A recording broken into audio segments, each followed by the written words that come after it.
നമസ്കാരം. ഇന്ന് ടെലിസ്കോപ്പും ഇല്ല, ബൈനോക്കുലേഴ്സും ഇല്ല. സത്യം പറഞ്ഞാൽ ആകാശത്തേക്ക് നോക്കാൻ അത് രണ്ടും ആവശ്യമില്ല. നഗ്ന നേത്രങ്ങൾ ധാരാളമാണ്. അതുതന്നെയാണല്ലോ നമ്മുടെ പൂർവ്വികർ പണ്ട് ചെയ്തുകൊണ്ടിരുന്നത്. അപ്പോൾ എന്തെല്ലാമാണ് ആകാശത്ത് നോക്കുമ്പോൾ കാണുന്നത്? എല്ലാം ചലിക്കുന്ന വസ്തുക്കളാണ് കാണുന്നത്, ഒരു വസ്തു ഒഴിച്ച്. ആ വസ്തു എന്താണെന്ന് പറയാനാണ് ഞാൻ ഇന്ന് ഈ വീഡിയോയുടെ ഉദ്ദേശം. പറയാം എന്തെല്ലാം കാണാൻ പറ്റും എന്നുള്ളത് പറഞ്ഞിട്ട് അതിലേക്ക് വരാം. എന്തെല്ലാം കാണാൻ പറ്റും?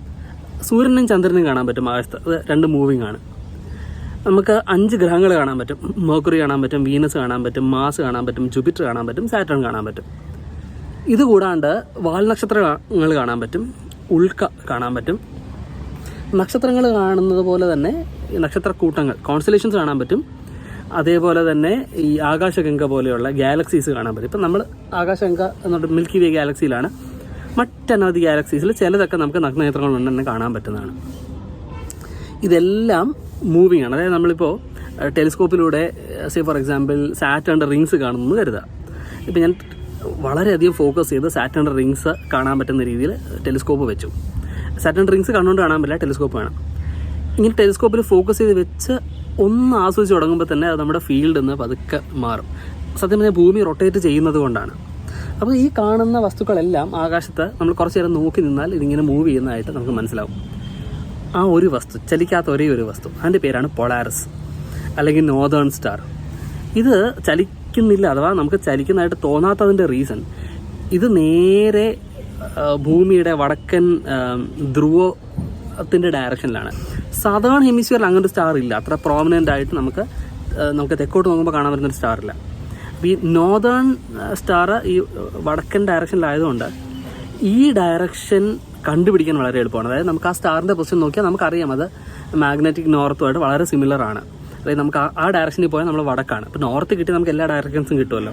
ഇപ്പോൾ കടലിലൊക്കെ നാവികരും ഡെസേർട്ടിൽ ട്രാവൽ ചെയ്യുന്നവരൊക്കെ ഇത് സഹായം തേടിയിരുന്നു. അപ്പോൾ നമ്മൾ ചില ഫോട്ടോസ് നോക്കാം. ഇപ്പോൾ ഒരു ഫോട്ടോ കാണിക്കാം. ഈ ഫോട്ടോയുടെ പ്രത്യേകത, നോർത്തേൺ ഹെമിസ്ഫിയറിലുള്ള ഈ പോൾ സ്റ്റാർ മാത്രമാണ് ചലിക്കാതെ നിൽക്കുന്നത്. ബാക്കി ചുറ്റുമുള്ള സ്റ്റാർ ട്രെയിൽസ് പോലെ കാണാൻ പറ്റുന്നുണ്ട്. ഈ ട്രെയിൽസ് എന്ന് ഉദ്ദേശിക്കുന്നത് നമുക്ക് ഇത് കുറേ നേരം എക്സ്പോസ് ചെയ്ത ഫോട്ടോഗ്രാഫി ആണെങ്കിൽ നമുക്ക് ആ സ്റ്റാർ മൂവ് ചെയ്ത് ആ ഒരു ട്രാക്ക് അത്രയും നേരം എക്സ്പോസ്ഡ് ആയത് കാരണം കാണാൻ പറ്റും. ഇനി ഈ നോർത്തേൺ ഹെമിസ്ഫിയറിൽ കാണുന്ന സ്റ്റാർ നമുക്ക് കാണാൻ പറ്റുമോ? തീർച്ചയായും കാണാൻ പറ്റും. നമ്മൾ ഭൂമധ്യരേഖയിൽ ഇക്വേറ്ററിലാണ് സ്ഥിതി ചെയ്യുന്നതെങ്കിൽ നമ്മൾ നേരെയുള്ള ഡെസേർട്ടിലോ അല്ലാന്നുണ്ടെങ്കിൽ ഒരു കടലിന് നടുക്കൊക്കെ ആണെങ്കിൽ നമുക്ക് വേറെ ഒബ്സ്റ്റക്കിൾസ് ഒന്നും ഇല്ലെങ്കിൽ കറക്റ്റ് നോർത്തേൺ ഹെമിസ്ഫിയറിൽ നോർത്തേൺ ഡയറക്ഷനിൽ നമുക്ക് കറക്റ്റ് വടക്ക് ഡയറക്ഷനിൽ നോക്കിക്കഴിഞ്ഞാൽ നമുക്ക് ചക്രവാളത്തിന് അല്പം മുകളിലായിട്ട് കാണാൻ പറ്റും.